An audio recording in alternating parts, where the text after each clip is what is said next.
आदरणीय प्रधानमंत्री जी, उच्च शिक्षा में परिवर्तनकारी सुधार राष्ट्रीय शिक्षा नीति 2020 के परिप्रेक्ष्य में राष्ट्रीय सम्मेलन में आज आपके स्वागत के लिए देश के कोने कोने से 1000 से भी अधिक विश्वविद्यालयों के कुलपतिगण, अध्यापकगण, 45,000 से भी अधिक महाविद्यालयों, डिग्री कॉलेजों के प्राचार्यगण और अध्यापकगण और 150 से भी अधिक राष्ट्रीय महत्व के संस्थानों के अध्यक्ष, निदेशक और महानिदेशक गण सहित देश और विदेश के प्रमुख शिक्षाविद आज आपके सामने आपका हृदय की गहराइयों से अभिनंदन करने के लिए दूर दूर से जुड़े हैं। कस्तूरी रंगन जी स्वयं और अपनी कमेटी के तमाम सदस्यों के साथ आज यहाँ पर उपस्थित हैं और इसलिए मैं कस्तूरी रंगन जी का भी हृदय की गहराइयों से अभिनंदन कर रहा हूँ। प्रधानमंत्री जी, पद्म भूषण कस्तूरी रंगन जी की अध्यक्षता में जो ये एनईपी की कमेटी है, ये पूरी दुनिया का सबसे बड़ा नवाचार के रूप में मुझे लगता है कि होगी, जिसमें 2 लाख से अधिक ग्राम समितियों के साथ 1000 से अधिक विश्वविद्यालय, 33 करोड़ छात्र छात्राओं के अभिभावकों से परामर्श, सारे अध्यापकगण, विशेषज्ञगण, सभी एनजीओ, जनप्रतिनिधिगण, देश भर के सभी शिक्षा मंत्रियों से एक बार नहीं बल्कि कई बार, देश के मुख्यमंत्रियों से तमाम समय समय पर संवाद और जनप्रतिनिधि से लेकर के जो पब्लिक डोमेन में डालने के बाद 2.25 लाख से भी अधिक जो सुझाव आए हैं, उसके व्यापक विश्लेषण के बाद जो ये अमृत निकल करके प्रधानमंत्री जी ये हमारे सामने आया है। मैं ये समझता हूं कि जो आपके नए भारत के निर्माण का प्रधानमंत्री जी संकल्प रहा है, ऐसा भारत जो स्वच्छ भारत हो, स्वस्थ भारत हो, समृद्ध भारत हो, सशक्त भारत हो, श्रेष्ठ भारत हो, आत्मनिर्भर भारत हो और एक भारत हो, और जिसका रास्ता आपने प्रधानमंत्री जी का हमको दिया है कि make in India, digital India, skill India, startup और स्टैंड अप, इस रास्ते से भी हो करके आपने जो एक और मंत्र सूत्र दिया कि सबका साथ, सबका विकास और सबका विश्वास लेकर के उन नीति पर, वो आपके विजन पर प्रधानमंत्री जी ये जो नई शिक्षा नीति आई है वो यूनेस्को के उस लक्ष्य को, जो सतत विकास के लक्ष्यों को प्राप्त करने का उसका लक्ष्य है, उसको भी केंद्रित करती है, उसको भी, उस लक्ष्य को भी प्राप्त करने की इसमें क्षमता है। प्रधानमंत्री जी, आपने हमेशा कहा है कि ये 21वीं सदी ज्ञान की सदी है और जो प्रधानमंत्री जी आपके नेतृत्व में मैं समझ सकता हूं कि कितनी बार एक एक शब्द इस नई शिक्षा नीति का आपसे होकर के गुजरा है, बार बार आपका मार्गदर्शन जो हमको मिला है, और मैं समझ सकता हूं कितनी संवेदनशीलता से प्रधानमंत्री जी आप कितने चिंतित थे इस नई शिक्षा नीति को लाने के लिए। 1 बार नहीं, 2 बार नहीं, 3 बार नहीं, 4 बार सहित बार आपने हमारा मार्गदर्शन किया। आपके मानवता के व्यापक विजन के साथ मानवीय मूल्यों के आधार पर समावेशी और सार्वभौमिकता लिए उत्कृष्टता और गुणवत्ता से ज्ञान, विज्ञान, अनुसंधान, प्रौद्योगिकी तथा नवाचार के साथ उदारवादी और विश्व प्रतिस्पर्धी रूप में भारत नॉलेज वेस्ट सुपर पावर बनाने के लिए, आपके श्रेष्ठ भारत के संकल्प को धरती पर क्रियान्वित करने के लिए आज ये देश भर का शिक्षा परिवार प्रधानमंत्री जी एकत्रित हुआ है। हम आपको भरोसा दिलाने के लिए दूर दूर से आपके साथ जुड़े हैं। मैं बहुत विनम्रता से आपको निवेदन करना चाहता हूं, प्रधानमंत्री जी हमारा मार्गदर्शन करें, आपके आशीर्वाद के हम अभिलाषी हैं। प्रधानमंत्री जी नमस्कार। मंत्रिमंडल में मेरे सहयोगी श्रीमान रमेश पोखरियाल निशंक जी, श्रीमान संजय धोत्रे जी, नेशनल एजुकेशन पॉलिसी, राष्ट्रीय शिक्षा नीति में बहुत महत्वपूर्ण भूमिका निभाने वाले देश के जाने माने वैज्ञानिक डॉक्टर कस्तूरी रंगन जी और उनकी टीम, इस सम्मेलन में भाग ले रहे वाइस चांसलर्स, अन्य सभी शिक्षाविद, सभी महानुभाव, आप सभी का बहुत बहुत अभिनंदन। नेशनल एजुकेशन पॉलिसी, राष्ट्रीय शिक्षा नीति के संदर्भ में आज का ये इवेंट बहुत ही महत्वपूर्ण है। इस कॉन्क्लेव से भारत के एजुकेशन वर्ल्ड को नेशनल एजुकेशन पॉलिसी, राष्ट्रीय शिक्षा नीति के विभिन्न पहलुओं के बारे में विस्तृत जानकारी मिलेगी। जितनी जानकारी और ज्यादा जानकारी ज्यादा स्पष्ट होगी, फिर उतना ही आसान इस राष्ट्रीय शिक्षा नीति का इम्प्लीमेंटेशन भी होगा। साथियों, 3-4 साल के व्यापक विचार विमर्श के बाद लाखों सुझावों पर लंबे मंथन के बाद राष्ट्रीय शिक्षा नीति को स्वीकृत किया गया है। आज देश भर में इसकी व्यापक चर्चा हो रही है। अलग अलग क्षेत्र के लोग, अलग अलग विचारधाराओं के लोग अपने व्यूज दे रहे हैं, राष्ट्रीय शिक्षा नीति को रिव्यू कर रहे हैं। ये एक हेल्दी डिबेट है।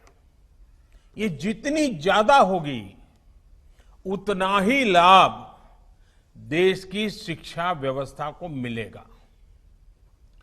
ये भी खुशी की बात है कि राष्ट्रीय शिक्षा नीति आने के बाद देश के किसी भी क्षेत्र से, किसी भी वर्ग से ये बात नहीं उठी कि इसमें किसी तरह का बायस है या किसी एक तरफा कोई झुकाव है।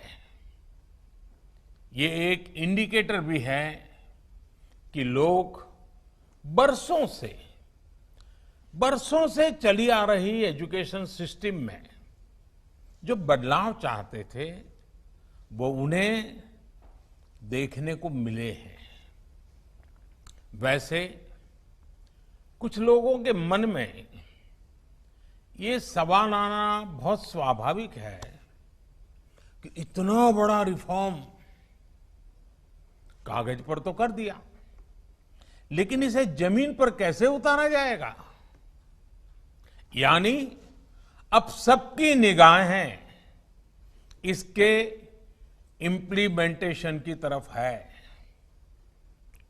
इस चैलेंज को देखते हुए व्यवस्थाओं को बनाने में जहां कहीं कुछ सुधार की आवश्यकता है, वह हमें सबको मिलकर के करना है और करना ही है।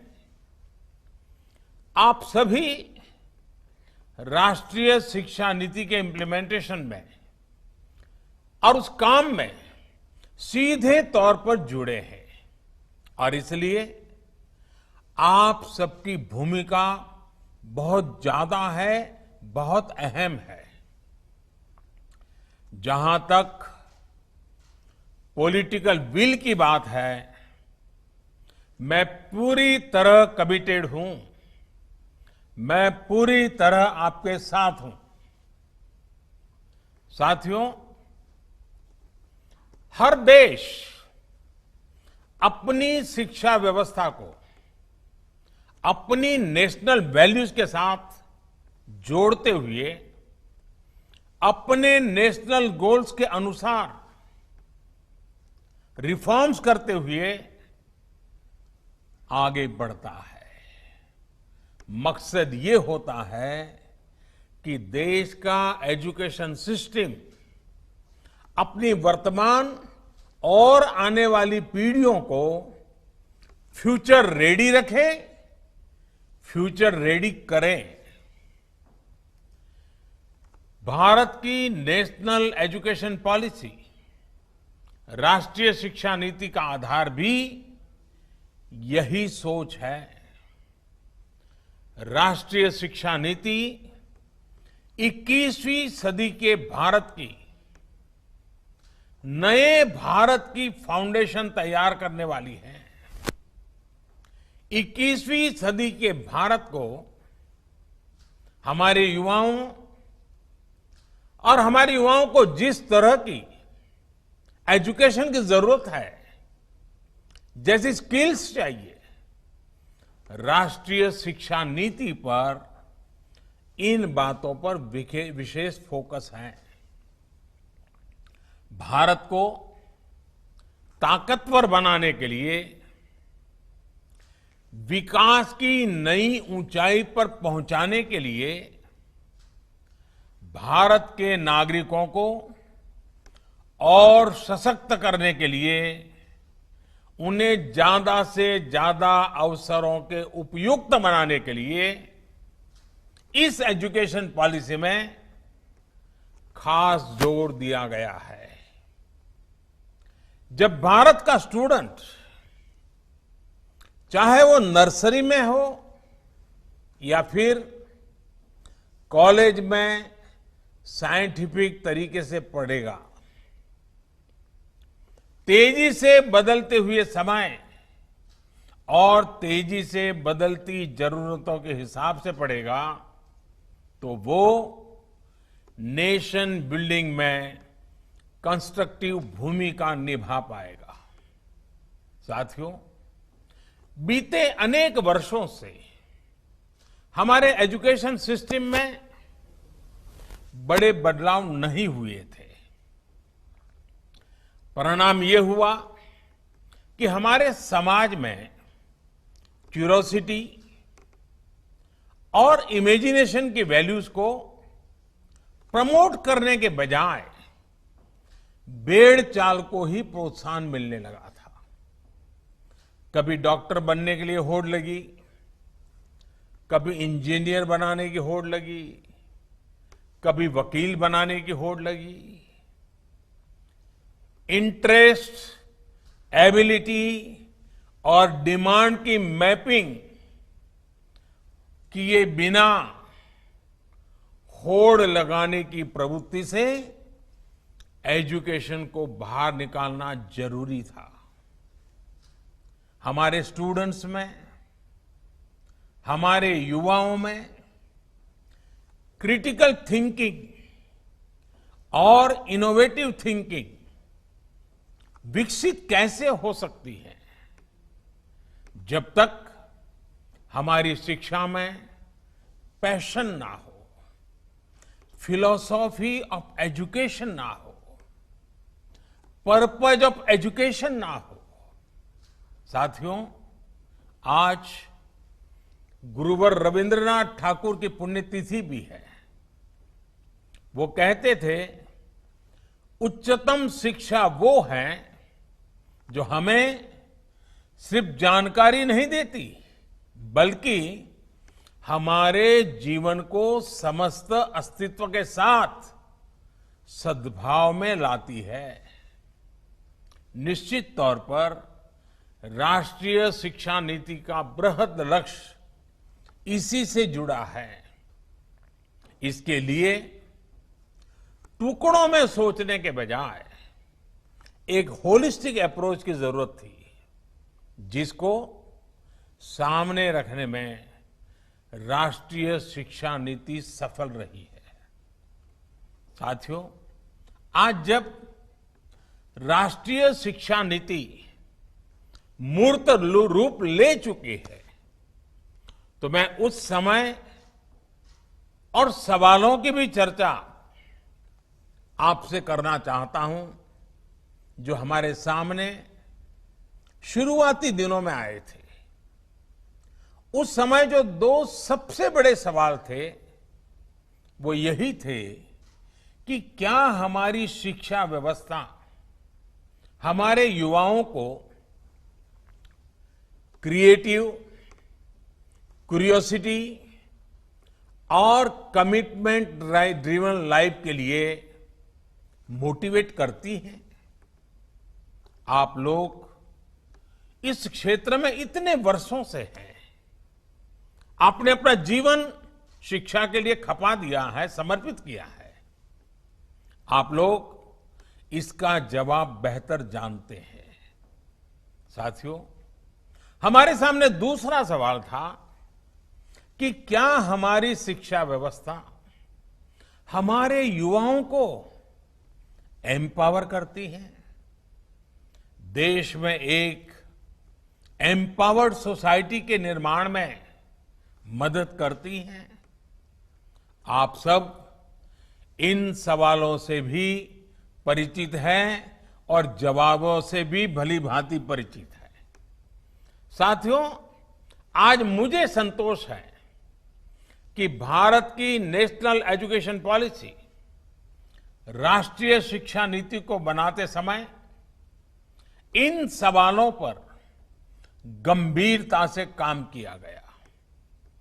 साथियों, बदलते समय के साथ एक नई विश्व व्यवस्था, एक नए रंग रूप और व्यवस्थाओं में बदलाव, एक नई विश्व व्यवस्था खड़ी हो रही है।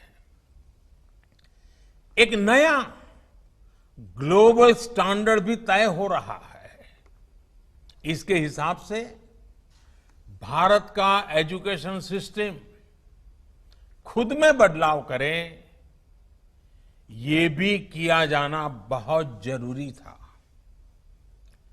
स्कूल करिकुलम के 10+2 स्ट्रक्चर से आगे बढ़कर अब 5+3+3+4 करिकुलम का स्ट्रक्चर देना इसी दिशा में एक कदम है। हमें अपने स्टूडेंट्स को ग्लोबल सिटीजन भी बनाना है और इसका भी ध्यान रखना है कि वे ग्लोबल सिटीजन तो बने, लेकिन साथ साथ अपनी जड़ों से भी जुड़े रहें। जड़ से लेकर के जग तक,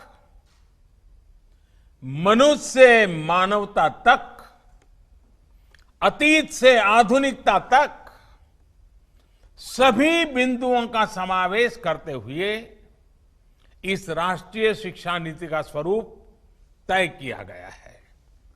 साथियों, इस बात में कोई विवाद नहीं है कि बच्चों के घर की बोली और स्कूल में पढ़ाई की भाषा एक ही होने से बच्चों के सीखने की गति बेहतर होती है। ये एक बहुत बड़ी वजह है जिसकी वजह से जहां तक संभव हो 5th क्लास तक बच्चों को उनकी मातृभाषा में ही पढ़ाने पर सहमति दी गई है।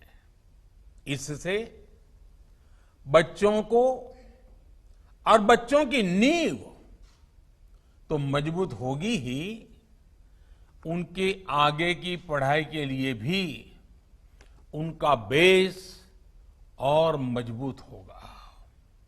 साथियों, अभी तक जो हमारी शिक्षा व्यवस्था है उसमें व्हाट टू थिंक, मैं बहुत जिम्मेवारी से बोल रहा हूं, व्हाट टू थिंक पर फोकस रहा है, जबकि इस शिक्षा नीति में हाउ टू थिंक उस पर बल दिया जा रहा है।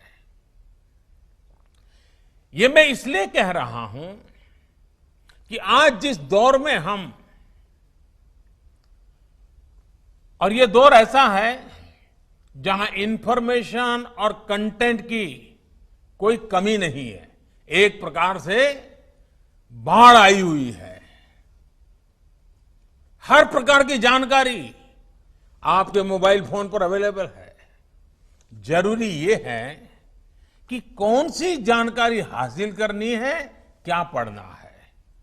इस बात को ध्यान में रखकर ही राष्ट्रीय शिक्षा नीति में प्रयास किया गया है कि जो पढ़ाई के लिए लंबा चौड़ा सिलेबस होता है, ढेर सारी किताबें होती हैं, उसकी अनिवार्यता को कम किया जाए। अब कोशिश ये है कि बच्चों को सीखने के लिए inquiry based, discovery based, discussion based और एनालिसिस बेस्ड तरीकों पर जोर दिया जाए। इससे बच्चों में सीखने की ललक बढ़ेगी और उनके क्लास में उनका पार्टिसिपेशन भी बढ़ेगा। साथियों, हर विद्यार्थी को, स्टूडेंट को यह अवसर मिलना ही चाहिए कि वो अपने पैशन को फॉलो करे। वो अपनी सुविधा और जरूरत के हिसाब से किसी डिग्री या कोई कोर्स को फॉलो कर सके और अगर उसका मन करे तो वो छोड़ भी सके। अक्सर ऐसा होता है कि कोई कोर्स करने के बाद स्टूडेंट जब जॉब के लिए जाता है तो उसे पता चलता है कि जो उसने पढ़ा है वो जॉब की रिक्वायरमेंट को पूरा नहीं करता। कई स्टूडेंट को अलग अलग वजहों के से बीच में ही कोर्स छोड़कर जॉब करनी पड़ती है। ऐसे सभी स्टूडेंट्स की जरूरतों का ख्याल रखते हुए मल्टीपल एंट्री एग्जिट का ऑप्शन दिया गया है। अब स्टूडेंट वापस अपने कोर्स से जुड़कर अपनी जॉब रिक्वायरमेंट के हिसाब से ज्यादा इफेक्टिव तरीके से पढ़ाई कर सकता है, लर्न कर सकता है। इसका एक और एस्पेक्ट है, जब स्टूडेंट्स को यह भी स्वतंत्रता होगी कि अगर वो कोई कोर्स बीच में छोड़कर दूसरे कोर्स में प्रवेश लेना चाहे तो वो कर सकते हैं। इसके लिए वो पहले कोर्स से एक निश्चित समय तक ब्रेक ले सकते हैं और दूसरा कोर्स ज्वाइन कर सकते हैं। हायर एजुकेशन को स्ट्रीम से मुक्त करने, मल्टीपल एंट्री और एग्जिट क्रेडिट बैंक के पीछे यही एक बहुत लंबे दूर की सोच के साथ हम आगे आए हैं।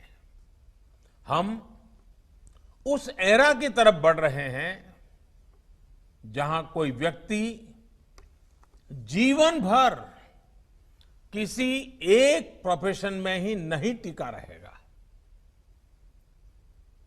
बदलाव निश्चित है, मान के चलिए, और इसके लिए उसे निरंतर खुद को रीस्किल और अपस्किल करते रहना ही होगा। नेशनल एजुकेशन पॉलिसी, राष्ट्रीय शिक्षा नीति में इसका भी बारीकी से ध्यान रखा गया है। साथियों, किसी भी देश के विकास में एक बड़ी भूमिका रहती है समाज के हर तबके की गरिमा, उसकी डिग्निटी। समाज का कोई व्यक्ति कोई भी काम करता हो, कोई निम्न नहीं होता है। हमें ये सोचना चाहिए कि भारत जैसे सांस्कृतिक रूप से समृद्ध रहे देश में ये बुराई कहां से आई? ऊंच नीच का भाव, मेहनत मजदूरी करने वालों के प्रति हीन भाव, इस प्रकार की विकृति हमारे अंदर कैसे घर कर गई?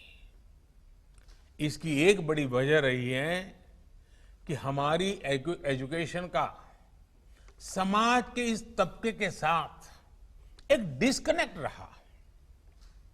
जब गांवों में जाएंगे, किसान को, श्रमिकों को, मजदूरों को काम करते देखेंगे, तभी तो उनके बारे में जान पाएंगे, उन्हें समझ पाएंगे वो कितना बड़ा योगदान कर रहे हैं। समाज की आवश्यकताओं की पूर्ति के लिए वो कैसे अपना जीवन खपा रहे हैं। उनके श्रम का सम्मान करना हमारी पीढ़ी को, वर्तमान को, भावी पीढ़ी को सीखना ही होगा। इसलिए राष्ट्रीय शिक्षा नीति में स्टूडेंट एजुकेशन और डिग्निटी ऑफ लेबर उस पर भी बहुत ध्यान दिया गया है। साथियों, 21वीं सदी के भारत से पूरी दुनिया को बहुत अपेक्षाएं हैं। भारत का सामर्थ्य है कि वो टैलेंट और टेक्नोलॉजी का समाधान पूरी दुनिया को दे सकता है। हमारी इस जिम्मेदारी को भी हमारी एजुकेशन पॉलिसी एड्रेस करती है। राष्ट्रीय शिक्षा नीति में जो भी समाधान सुझाए गए हैं, उससे फ्यूचरिस्टिक टेक्नोलॉजी के प्रति एक माइंडसेट विकसित करने की भावना भी है। अब टेक्नोलॉजी ने हमें बहुत तेजी से, बहुत अच्छी तरह से, बहुत कम खर्च में समाज के आखिरी छोर पर खड़े स्टूडेंट तक पहुंचने का माध्यम दिया है। हमें इसका ज्यादा से ज्यादा उपयोग करना है। इस एजुकेशन पॉलिसी के माध्यम से टेक्नोलॉजी आधारित बेहतर कंटेंट और कोर्स के डेवलपमेंट में बहुत मदद मिलेगी। बेसिक कंप्यूटिंग पर बल हो, कोडिंग पर फोकस हो, या फिर रिसर्च पर ज्यादा जोर, ये सिर्फ एजुकेशन सिस्टम ही नहीं बल्कि पूरे समाज की अप्रोच को बदलने का माध्यम बन सकता है। वर्चुअल लैब जैसे कंसेप्ट ऐसे लाखों साथियों तक बेहतर शिक्षा के सपने को ले जाने वाला है, जो पहले से ही सब्जेक्ट्स पढ़ ही नहीं पाते थे, जिसमें लैब एक्सपेरिमेंट जरूरी हो। नेशनल एजुकेशन पॉलिसी, राष्ट्रीय शिक्षा नीति हमारे देश में रिसर्च और एजुकेशन के गैप को खत्म करने में भी अहम भूमिका निभाने वाली है। साथियों, जब इंस्टीट्यूशंस और इंफ्रास्ट्रक्चर में ये रिफॉर्म्स रिफ्लेक्ट होंगे, तभी राष्ट्रीय शिक्षा नीति को अधिक प्रभावी और त्वरित गति से इंप्लीमेंट किया जा सकेगा। आज समय की मांग है कि इनोवेशन और एडॉप्शन की जो वैल्यूज हम समाज में निर्मित करना चाहते हैं, वो खुद हमारे देश के इंस्टीट्यूशन से शुरू होनी चाहिए, और जिसका नेतृत्व आप सबके पास है। जब हम एजुकेशन और विशेष हायर एजुकेशन को एम्पावर्ड सोसाइटी के निर्माता के रूप में खड़ा करना चाहते हैं, तो इसके लिए हायर एजुकेशन इंस्टीट्यूशंस को भी एम्पावर करना जरूरी है। और मैं जानता हूं, जैसे ही इंस्टीट्यूशंस को एम्पावर करने की बात आती है, तो उसके साथ ही एक और शब्द चला आता है, और वो शब्द आप बड़ी बात ही जानते हैं। वो शब्द क्या है? ऑटोनॉमी। ऑटोनॉमी। आप भी जानते हैं कि ऑटोनॉमी को लेकर हमारे यहां दो तरह के मत पूरे देश में प्रवर्तमान है। एक कहता है कि सब कुछ सरकारी नियंत्रण से पूरी सख्ती से चलना चाहिए, तो दूसरा कहता है कि सभी संस्थानों को बाय डिफॉल्ट ऑटोनॉमी मिलनी चाहिए। पहली अप्रोच में नॉन गवर्नमेंट संस्थानों के प्रति मिसट्रस्ट दिखता है, तो दूसरी अप्रोच में ऑटोनॉमी को एंटाइटलमेंट के रूप में भी ट्रीट किया जाता है। गुड क्वालिटी एजुकेशन का रास्ता इन दोनों के बीच में से ही निकलता है, दोनों मतों के मध्य से ही निकलता है। जो संस्थान क्वालिटी एजुकेशन के लिए ज्यादा काम करे, उसको ज्यादा फ्रीडम से रिवॉर्ड किया जाना चाहिए। इससे क्वालिटी को एनकरेजमेंट मिलेगा और सबको ग्रो करने के लिए इंसेंटिव भी मिलेगा। नेशनल एजुकेशन पॉलिसी, राष्ट्रीय शिक्षा नीति आने से पहले हाल के वर्षों में आपने भी देखा है कि कैसे हमारी सरकार ने अनेकों इंस्टीट्यूशंस को ऑटोनॉमी देने की पहल की है। मुझे उम्मीद है राष्ट्रीय शिक्षा नीति का जैसे जैसे विस्तार होगा, शिक्षा संस्थानों को ऑटोनॉमी की प्रक्रिया भी और तेज होगी। साथियों, देश के पूर्व राष्ट्रपति, महान वैज्ञानिक डॉक्टर एपीजे अब्दुल कलाम कहा करते थे, the purpose of education is to make good human beings with skill and expertise. Enlighten human beings can be created by teachers. वाकई शिक्षा व्यवस्था में बदलाव देश को अच्छे स्टूडेंट्स, अच्छे प्रोफेशनल्स और उत्तम नागरिक देने का बहुत बड़ा माध्यम आप सभी हैं, आप सभी टीचर्स ही हैं, प्रोफेसर्स ही हैं। शिक्षा जगत से जुड़े आप ही लोग इस काम को करते हैं और कर सकते हैं। इसलिए नेशनल एजुकेशन पॉलिसी, राष्ट्रीय शिक्षा नीति में डिग्निटी ऑफ टीचर्स का भी ध्यान रखा गया है। एक प्रयास ये भी है कि भारत का जो टैलेंट है वो भारत में ही रहकर आने वाली पीढ़ियों का विकास करे। राष्ट्रीय शिक्षा नीति में टीचर ट्रेनिंग पर बहुत जोर है। वो अपनी स्किल्स लगातार अपडेट करते रहें, इस पर बहुत जोर है। I believe when a teacher learns, a nation leads. साथियों, नेशनल एजुकेशन पॉलिसी, राष्ट्रीय शिक्षा नीति को अमल में लाने के लिए हम सभी को एक साथ संकल्पबद्ध होकर काम करना है। यहां से universities, colleges, school education boards, अलग अलग स्टेट्स, अलग अलग स्टेक होल्डर्स के साथ संवाद और समन्वय का नया दौर शुरू होने वाला है। आप सभी साथी, क्योंकि हायर एजुकेशन के सबसे शीर्ष संस्थानों के शीर्ष में है, तो आपकी जिम्मेदारी ज्यादा है।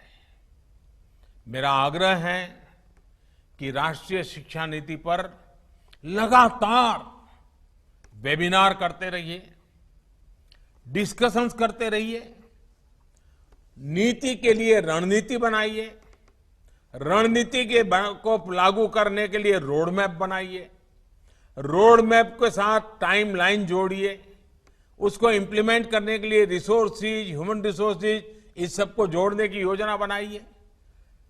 और ये सारा चीज नई नीति के प्रकाश में आप ही को करना है। राष्ट्रीय शिक्षा नीति सिर्फ एक सर्कुलर नहीं है। राष्ट्रीय शिक्षा नीति सिर्फ सर्कुलर जारी करके, नोटिफाई करके इंप्लीमेंट नहीं हो सकती है। इसके लिए मन बनाना होगा। आप सभी को दृढ़ इच्छा शक्ति दिखानी होगी। भारत के वर्तमान और भविष्य को बनाने के लिए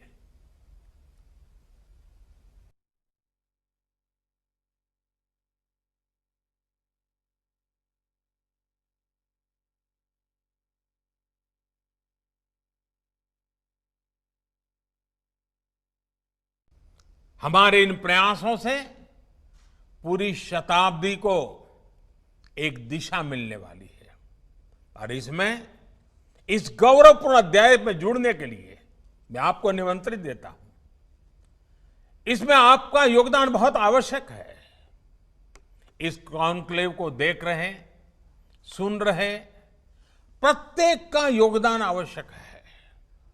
मुझे विश्वास है इस कॉन्क्लेव में राष्ट्रीय शिक्षा नीति के इफेक्टिव इंप्लीमेंटेशन को लेकर बेहतर सुझाव, बेहतर समाधान निकल करके आएंगे।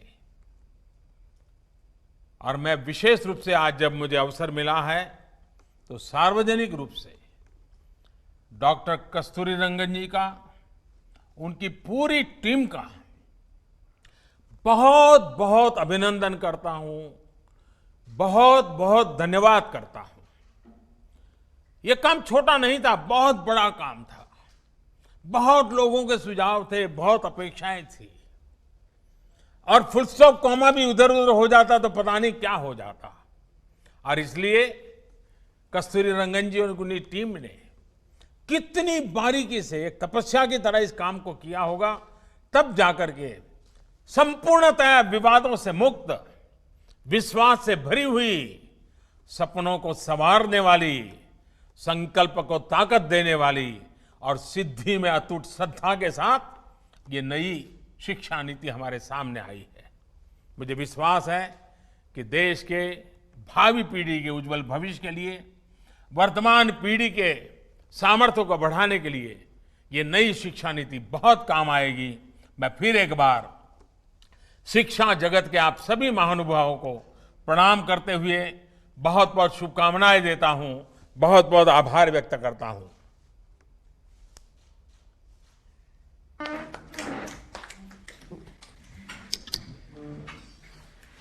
बहुत बहुत धन्यवाद प्रधानमंत्री जी, हम आपके बहुत आभारी हैं।